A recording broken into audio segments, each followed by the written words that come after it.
Welcome back to Design Your Life. I'm your host, Jim Antler. And let's be real for a moment. Most of us hit a point in our lives where we look in the mirror and think, I don't feel like myself anymore. You know, we're searching for that purpose, that balance, that healing. You know, we try the books, the routines, the mindset shifts, but deep inside, you know, something still feels unsettled. So that's why today's very special to me. I'm not in the studio today. I'm here on site, inside a place built for people who are ready to reconnect, you know, with who they truly are, and really design their life. This is Oh My Soul and Journey, a holistic healing space rooted in community, transformation, and genuine human connection.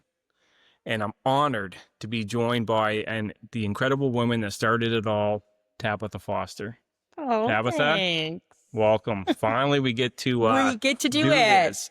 So, you know, I want to thank you for being on the podcast, inviting me into your space. You know, and I love this space. It kind of helped me start my journey even. Love So, so I'm excited to really be here. So, you know, Tabitha, like, what's a personal moment, you know, or experience that really first led you towards holistic healing?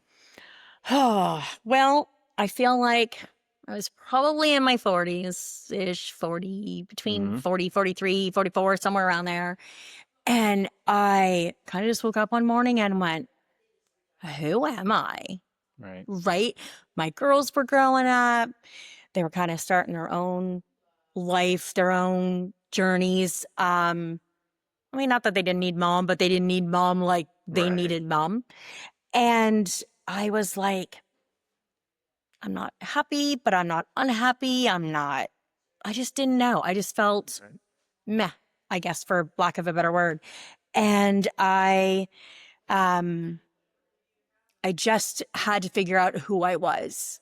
And so I'd already kind of been in this world a little bit. I was doing some gemstone things, and I was, you know, reading the books and, you know, what do I want to be when I grow up? Who do I want to be? So like I said, I started with gemstones. So I was very much into those, and I bought them and I studied them and I seen what they were like. And all my family and friends were getting gemstones for every occasion based on what I felt they needed in their life. So, Right. you know, so I gave them that. And then, well, and you know how the internet works, right? You research things and then things start popping up. So, you know, something popped up, I would just research it a little more. And then, my daughter started going to this little wellness center up by where we live it was up on the station road. It was called Seahorse Wellness Center. Okay. So I started going there. She said, Mom, you need to go there. She said, I think you will love this lady. I think you will. So I said, sure. So I'll start going. So I went, and she was starting to get into the holistic world as well. Right. She did a lot of chakra things. So then I started studying the chakras. Okay. Which for me was it was what was really life-changing. Okay. Right? Because your chakra system, which I won't get into all of it, but it kind of takes you, it holds it stores all of your things, all of your life stuff, right? So I started with that. And then as I was studying and researching all of those things, then Reiki kept popping up. So I said, instead of going to have a Reiki session like most normal people would do, I'm like, I need to learn what Reiki is. So do you find then, because you know, it started with kind of that feeling of something's missing, you know, you're kind of attached to motherhood, the kids are getting older, you kind of find your identity again and stuff like that, right? Do you feel that once you started because you said kind of Reiki started popping up and things started popping up, you know, what do you think, what was that a result of you starting to question who you were and Oh, I think searching so. that and, right? I definitely think so. Because it was like, who am I? Right? I don't know. I honestly don't know who I am. I was, you know, I went from home to, you know, I lived with, well, my husband now, but we lived together for a bit. Then we got married. And within the first year before our first anniversary, we were pregnant with our first. Right. So it was quick. So at 23, I was married and a mom. Right, right. Right. So I kind of went from, your fun childhood, teenage, all the fun years to all of a sudden, all the Right, right. responsibilities. Yeah. Right. Yeah. So, and that's who you become, right? I'm mom, and I looked after kids and still do. I always say my muggle job is looking after littles, and I love them. So everything was attached to looking after everybody else, Right. pleasing everybody else, trying to make your family happy, trying to make your friends happy, Yeah. trying to make everybody happy except for me. Right. I was in last place. And I think most of us are. I think every one of us kind of goes through that where as we kind of grow up and try to figure out who we are, Right. we're like someplace on the bottom of the totem pole kind of Yeah. thing. Yeah. So yeah, like I said, Reiki started popping up. So I immediately went to, I need to learn what it is. Mm-hmm. So I started researching, and back 15, 18 years ago, there wasn't a lot about this Right. out there. So I really had to do some digging, finally found someone that could teach it to me, and I took it. So I took my level 1. I don't want to say it was profound, but it Mm-hmm. was life-changing, Okay. right? But I learned it, and I'm like, okay, so I've got my little certificate, and I've got my little book about Reiki, and I just kind of set it on the shelf and went about doing my thing, right? And healing me. Everything I did, it was about healing me. Right. And changing and trying to let go of all the old stuff that we carry, Yeah. right? So yeah. So anyway, I did my level 1, then I did my level 2. And then weirdly, this one day on Facebook, it pops up, like and share my page for a chance to win a Reiki session. So I'm like, oh, I'm going to do that. And I won. And I went and had a Reiki session.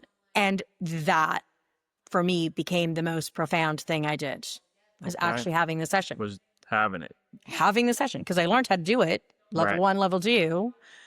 I practiced on my kids or my animals and but I never did it to anybody else, and I had never had an actual session done. So for me, that was the profound change. That was That was it. I went on the table and I let whatever happened. I'm like, I'm just going to enjoy the experience. Yeah. So, looking back on that now, like, so before Oh My Soul existed, like what were you searching for in your own life, or, can you kind of pinpoint why you were drawn to that? I think it was because I needed to figure out who I was. Mm-hmm. And as I was figuring out who I was, I realized all the stuff that I was carrying from family traumas, school traumas, life traumas, trying to figure out who I really was, because I didn't really know. I was basing who I was on what everybody else thought I should be. Right. Okay. Right. And trying to make everybody happy. Yeah. So is it fair to say then, like, because I mean, the next question I was going to ask you is, like, was there a turning point where you realized that you really needed to follow this path?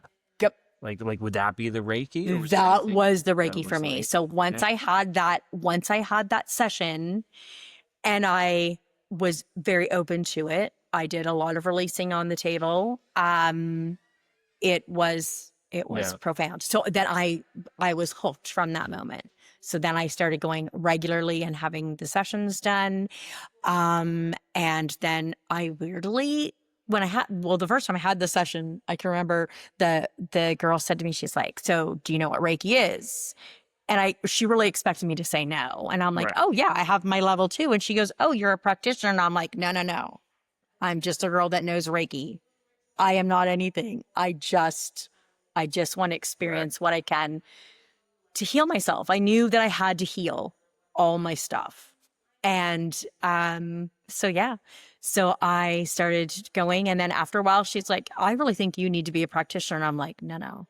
Just a girl that knows Reiki, just want to be part of the experience. And, but anyway, I did. Finally, I gave in and said, you know what? I'm going to try this. So I did. And I started taking clients, and it was fun. And as I helped people through their journeys, I was helping myself. And so I worked with several people along the way, and was with other people. And we had the same concept for the community. Now, before we get into the community, I'm curious what your thoughts were then, because you said you kind of had to go through that self-healing.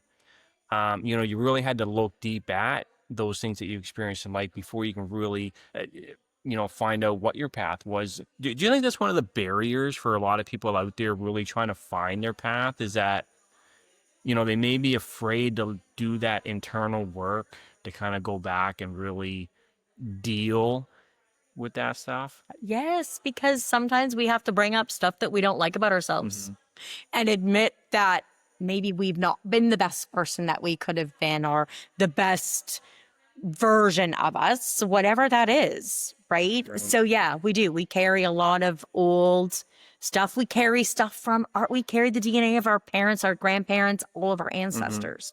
So we carry all that within us. And you have to, you got to look inside. And you're Right. like, oh, maybe we're not so, well, we swallow our stuff, right? Right. We bury it all down deep inside, and we're like, I don't want to deal with it. Yeah. It's easier not to deal with it than it is Then, to deal with it.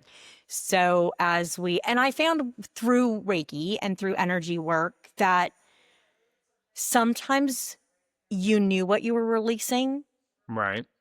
and sometimes you didn't. Okay. And it doesn't matter. If you don't know what you released, it doesn't matter. Your body's letting go of it. Right. So if you're not meant to remember what those things are, your body's just going to let you release it without reliving the icky stuff sometimes. Right. So, yeah. And I think you have to learn to trust in the process. You have to find a person that you can trust, because you're vulnerable. You're laying on that table and doing an energy session with someone, and they're knowing the deepest intimate parts of you. Right. And it can be scary. Yes. What was the spark that, really made you say, okay, I'm going to create this space? I think for me, as I started healing, I started realizing that some of the people that I was hanging out with and that were friends didn't always have my best interest at heart. Okay. Right? So I'm like, do I keep trying to be this something for everybody else, or do I try to be that for me? Right. And I'm like, and a lot of my friends didn't understand what I was going through.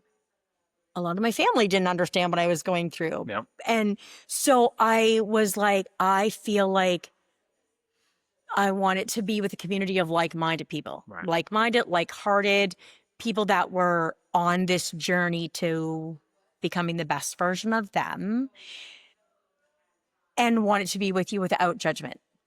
Right. So, and a safe space to do it. Right. So, like I said, I worked with a few people here and there. We all kind of had that same idea of community. Our path to get there was just a little bit different. So I'm very blessed that all of those people were in my life. They taught me lessons. I always feel that the universe puts the right people in your path when you need them. And people are with you for either, that old, saying, or lifetime season or reason or a lifetime. I truly believe that. And so, so then eventually there's lots of ups and downs to the story, but eventually I ended up with my first little space on Main Street West. Right. And that was the first time I was, it was about me. It was about what I wanted for the community. Like, it was for a community, for a building, for the way the kind of the business part of it ran. And let's, I'm just going to grab onto it was about me, because a lot of people, when they hear that, they we're grown up and conditioned to not be selfish and stuff like that. Now, you don't mean that in a selfish way, and that's what we're not talking about here. It's about you in terms of taking care of yourself so that you can actually give back, right? Yes. So I just want to elaborate on that, because good point. people go right to it's not, I can't be selfish. And to your point, we're always people pleasing and stuff like that. So I just Yeah, want to hold on to that for a right. moment, because that's very important, that it is about you. It's It about is. you, people watching. It's about, you got to take care of yourself. Yes. Get back. And I think we need to, as humans, as people, as friends, as children of, you know what I mean, as parents, as whatever, you're allowed to put yourself first. Right. One of the sayings that we have at the studio all the time is you have to fill your cup. You cannot pour Right. from an empty cup, but you're the only person that can fill your cup. Nobody else can fill it for you. You have to do that. Right. So it's like being on the airplane when they say, if the plane's going down and the mask comes down, you have to put your mask on first to be able to save the people beside you. Right. It's the same thing. If you don't fill your cup, you can't be the best version of yourself, and you can't help look after the people that you want to look after and be a great partner or a great wife or husband or daughter or friend or whatever. You can't if your cup is empty. So it is about you. It is about me. I'm allowed to be first, and you're allowed to be first, and you're allowed to be first. And it's okay. And we're taught our whole lives not to be first. Right. You shouldn't put yourself first. You shouldn't be this, right? So I'd say cut all that out, right? Yep. Let it be about you. And as you heal yourself and you raise your vibration and you do all those things, then the people that aren't meant for you anymore will just kind of slowly fade away. And the people that you resonate with that are at the same vibration level as you are gonna come forward. Yeah. And now, so you're on Main Street, you're kind of going through the process. And as you're going through that, like, what gap did you see in people's lives that kind of motivated you to continue on this path and build in this community? Was watching people heal. Mm-hmm. Like watching people come in for the first time and sharing their story and sharing where they're at, and knowing that they want to make a change and they want to feel better and they want that balance, mind, body, soul. Right. They want to have a healthy mind, they want to have a healthy body, and they just want their soul to be free. Right.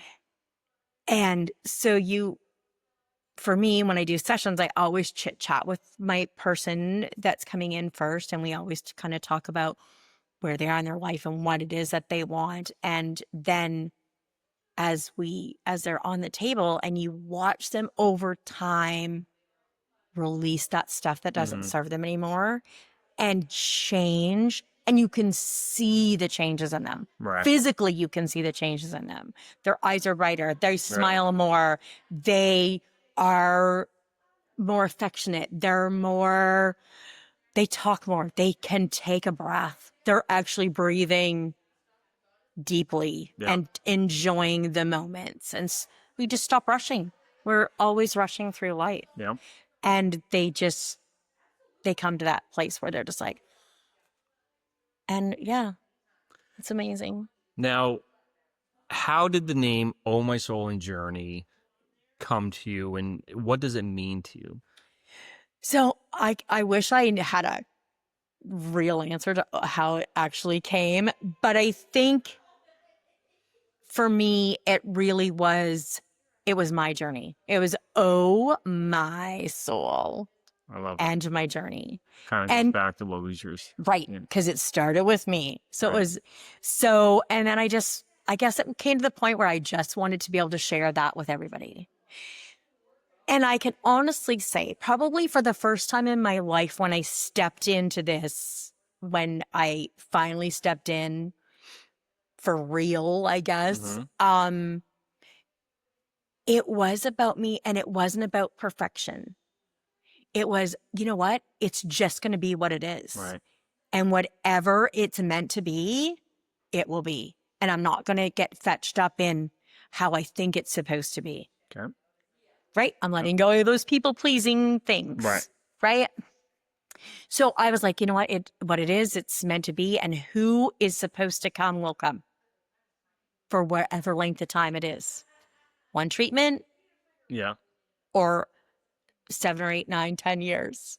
Doesn't matter. Now, for those out there that aren't say, familiar with this community or holistic healing, like how, in your words, what does holistic healing mean? Because I know for me, I mean, maybe later on I'll kind of get into how I found All My Soul and Journey. I don't want to spoil it. But I wasn't aware of the community. I wasn't aware of holistic. If somebody said to me holistic healing, I'm thinking, okay, is that tea herbs? Like what is that? What does that Right. mean to you? I I don't know. The holistic healing is like, I think people originally, when holistic healing came out, it was like all the, I don't know, hoodoo voodoo or mumbo jumbo or magical or whatever, the things that we don't know about, right? Mhm. Because we're so used to when something's not right, we go to the doctor, Right. doctor fills out a prescription and we take it and we're supposed to feel better. Yeah. But, and you might, and you do, because I'm not saying you shouldn't go to the doctor because we totally should. But I think we need to use the holistic as more of the Eastern medicines, right? The things that aren't the normal everyday stuff, like energy work and healing herbs and teas and yogas Hmm. and um going for a walk in nature to clear your head. All of those things are all, I would say, under the holistic world, right? Right. And yeah, and you, if you can pair that with the Western world and the Eastern world, you're going to find that balance that works for your body. And you're going to have to try multiple things that work for you, Right. right? You know, maybe it's yoga, maybe it's, That's it's a great point. So I do somatic breathing. If I said, I'm pretty sure I said that yep, right. Somatic breathing, and I also tried this sound bath. And I will tell you, for me, somatic breathing, love it. I would do it all the time. I go yep, back, and the other one just didn't resonate. Not to mean it won't resonate with somebody else, but to your point, right. trying different things. And that's what I love about this community is you really put people in touch with different spiritual healers or healers in general or Yep. stuff like that, right? So it really is a great community for those that really want to try something different. And as you build this community up, I'm curious, like, why is aligning the mind, the body, and the spirit so important, for people's true healing, Because then you get to be the best version of you right? when your mind is clear and then you can think about all the things Hmm. with a clear mind. You can make the decisions for your life and what you want to do and who you want to be with a clear mind. Right. Right? It's not jumbled up with all of this stuff that we hold in there and other people's stories that we Hmm. tend to hold on to. So it's a nice clear mind. And then your body just then begins to heal and respond and work better.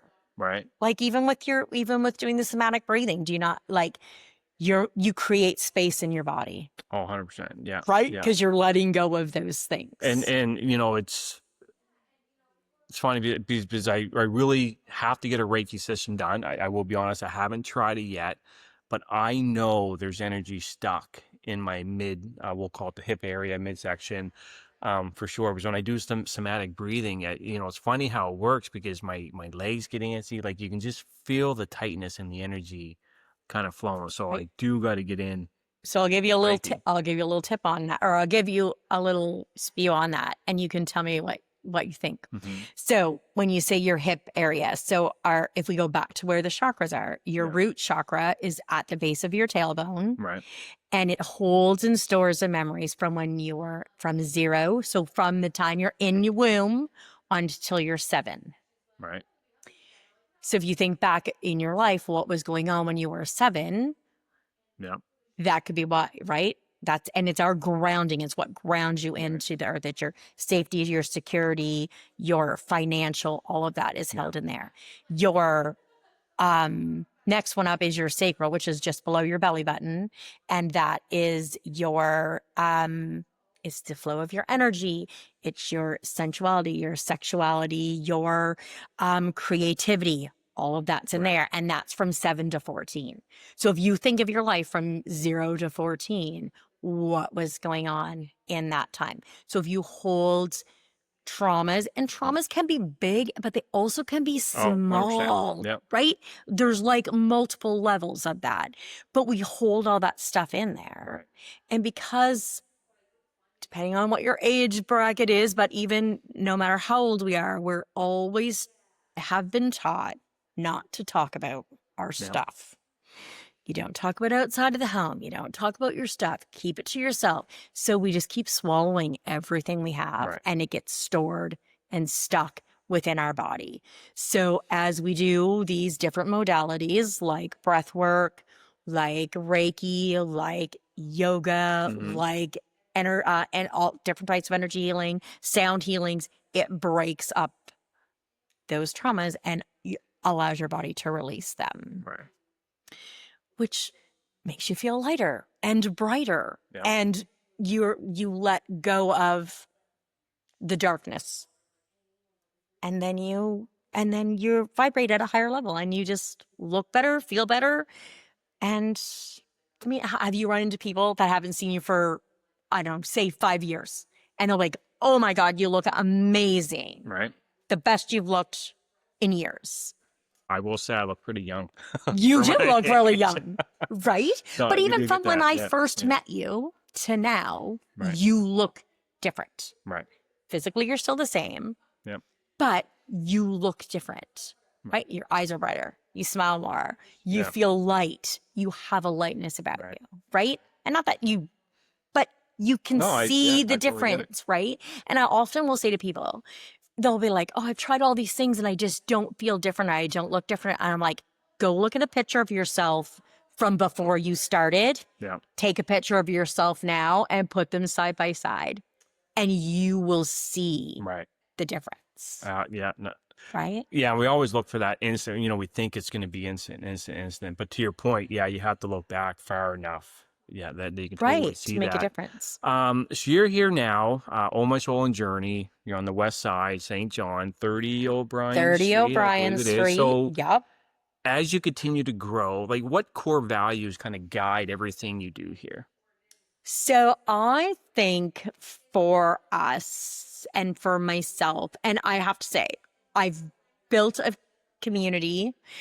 We have lots of people that I couldn't do what I do now without the amazing people that have come in through my doors and who have the same vision and want the same things. And Right. and so I've got amazing team of wonderful people. And I couldn't do any of this without them. But I think it's about having a safe space to be exactly who you are in that moment, whether it's broken, Right. whether it's hurting, whether it's being healed or on that, a little bit further on your journey, right? It's just that space where you can come. You have the freedom to talk about your story. Yeah. You have people who have been where you were. You've got people who everybody just kind of guides everybody, right? And it's like, I always say, I want the studio to feel like it's home. Right. So when you come in, I want you to be able to sit at the table and have a cup of tea or a glass of water and just relax. And you really get that here. I mean, obviously, we're sitting here now doing a podcast. There's a group of individuals out in the what's the room you call in that? the gathering room. In the gathering room, sharing stories and just laughter. There's another group in another room doing Christmas carols right now and songs. So it really does feel like home. And as people come in and more people, get involved in the community and like what changes do you see in the people who come through this space? I see lightness. I see people who have started with me from the very beginning. Right. Like way back when because I've been Union Street, Hazen Street, Main Street, Prince Street, the fire station on Church Avenue. I've been in all these different places and learned all these lovely lessons and some were great and some were not so great. And it's part of the journey. But here we have it's magical, I guess, for lack of a better word. Right. And I see people who have come in who have not known what their next step is. And somehow they go, I didn't even know this place existed. Right. And I weirdly found you because you popped up on the internet, or I seen a sign, or, someone weirdly told me about you and I'd never heard of it. And they walk through the door and they start to heal. And you just see the difference in them as they go on their journey. And some people come in the door once and never come back because that's Sure. all they need. And some people have been coming through the door since I've started, and it's just all levels in between. Right. And I love that. And people have come and been and then have left and then come back. And you will always be treated exactly like you were the first time you walked through the door. Now, it's funny you say that. And the next question I was going to ask you, and I have it all prepped, was, can you share a transformation story? But as I thought about that, I was like, well, I'm a transformational story. So why if I ask you to share one? I'll Right. just share mine. And because my journey started about a year ago now, and I did not know about my soul and journey. I'm going to be honest, I didn't believe in, I'm not sure if I had to believe in anything at the time, right? Other than to know I didn't understand who I was, what my place was, what am I supposed to be doing, what is my purpose, and I did come across all my soul and journey. And I was, I won't say I was a skeptic, because people aren't skeptics. I don't believe, they just don't understand what they don't know. Right. And I didn't give anything a chance back then. I always leaned on logic or stuff like that, right? So when I started my transformation, you did just pop up. I decided to take time for myself to kind of back away from everything and really do that inner work that we discussed earlier. Yeah. That was my own decision, but as I started doing that, my soul and journey popped up. This breath work popped up. So I tried that, and then I got introduced to yourself and Alex Tabler doing the somatic breathing, and you're right, it did cause just a lightness, and and then I met people that say, why don't you share your story? And I was like, man, I always wanted to do the podcast. I had all the stuff, I just never had whether it be the faith or the belief that I could do it. And then going through the journey and meeting you and all the other wonderful people that are here, I that belief started coming back to me. I started doing grounding work with Paige. Her last name escapes me. Evans? Yes. Again, it's something I would have never tried had I not kind of known or fell into the community and stuff like that, right? So so that's my transformational story. I love it. So kind of going through all that, I was able to realize all these other things that I could do for myself and to really heal myself. And here I am now, 11th episode in, and starting the second podcast, actually, a spinoff for men's mental health. I love that. So it's it's a ripple effect. It's like throwing the pebble in. Right. And it's this beautiful ripple effect that, yeah. So with that said, like for someone feeling lost or disconnected, how can this community also, help them kind of find their footing again? You know what? I think sometimes the first step is just walking through the door and having a cup of tea. Or there's been people who have stopped in because we have this cute little boutique that we sell, things, local people. So a lot of times people will come into the boutique and they'll get chatting with some of the ladies that work here, especially Barb. Barb's like my right hand girl. She's and she'll, they'll just come in and chat with her. And then all of a sudden they didn't even realize that they needed to make a change in their lives. And then bam, they're like, oh my gosh. Right. Or maybe you'll see something online right. But just walk through the door and you'll know. You'll just know. Right. Because we have so many different things for so many different people. And you're growing.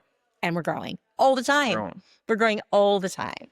So where do you hope to take Oh My Soul and Journey over the next few years? What's the bigger mission kind of moving forward? The bigger mission. Well, I will say that part of my own healing journey, because we're never ever done our healing journey. And I say that people all the time. When your healing journey is done, you're done on this plane. So don't think that you're going to be healed and then you'll never have to do the work again, because it never ends. I'm working on myself all the time. So one of my things that I still need to work on a little bit is letting go of fear of growing bigger. Right. Because sometimes I'm like, oh my gosh, should I do that? Yep. Right. So you still kind of get that imposter syndrome sometimes. But I see us growing in numbers. I want more and more people to know about On My Soul and Journey. I want them to be like, that's a great little space. It's on the west side that you can go and just be who you want to be. Right. So I see our numbers growing, because I think we have a great variety of things that happen at the studio. From small little classes and to bigger classes to healing sessions to all the things. There's lots of things going on. But yeah, I feel like I want to see us grow as a community. I want to see us as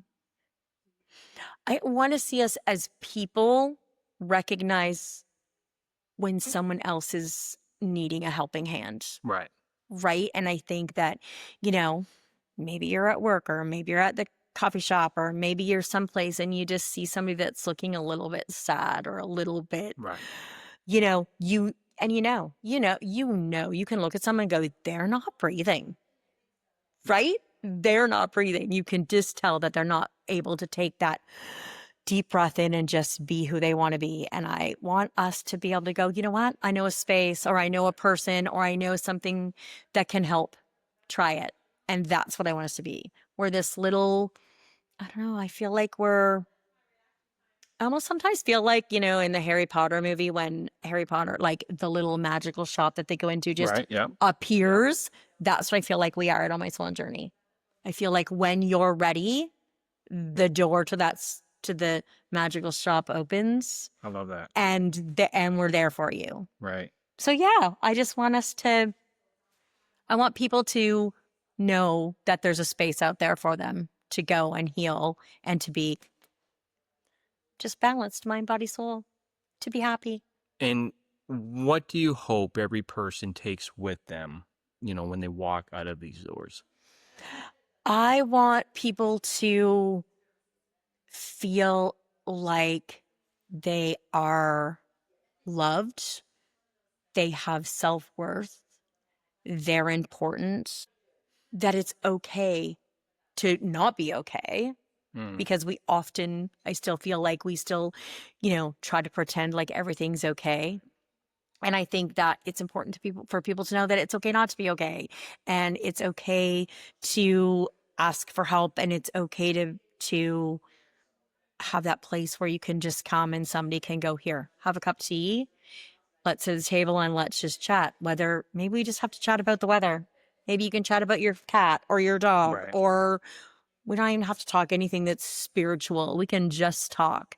And that's what the space is about.